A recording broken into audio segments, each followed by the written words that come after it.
ரொம்ப அவசரப்படுற ஆளா நீங்க? போச்சு.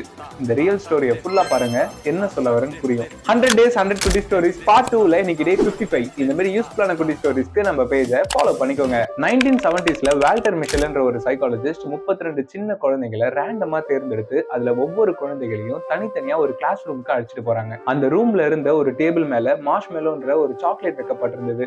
இப்ப டீச்சர் குழந்தைய பார்த்து, நான் வெளியே போயிட்டு கொஞ்ச நேரத்துல வந்துருவேன், உனக்கு வேணும்னா இந்த சாக்லேட்டை நீ சாப்பிட்டுக்கலாம், பட் நான் திரும்ப வர வரைக்கும் இந்த சாக்லேட்டை நீ சாப்பிடாம இருந்தனா உனக்கு இன்னொரு மார்ஷ்மெலோ சாக்லேட்டை நான் கிஃப்டா கொடுப்பேன்னு சொல்லிட்டு போறாங்க. இதே மாதிரியான டெஸ்ட்டை அந்த 32 குழந்தைகளுக்கும் வைக்கிறாங்க. அதுல 80% குழந்தைகள் டீச்சர் வரத்துக்கு முன்னாடியே ஒரு கண்ட்ரோல் இல்லாம அந்த சாக்லேட் எடுத்து சாப்பிடுறாங்க. ஆனா balance 20% of the children's teacher வர வரைக்கும் அந்த சாக்லேட்டை சாப்பிடாம வெயிட் பண்ணி ரிவார்டு வாங்குறாங்க. இந்த டெஸ்ட் இதோட முடியல. பல வருடங்கள் கழிச்சு அந்த சைக்காலஜிஸ்ட் இப்ப அந்த சின்ன பசங்களா என்ன பண்ணிட்டு இருக்காங்கன்னு பார்க்கும்போது, அந்த சாக்லேட் எடுத்து சாப்பிட்ட 80% of the members self confidence கூட இல்லாம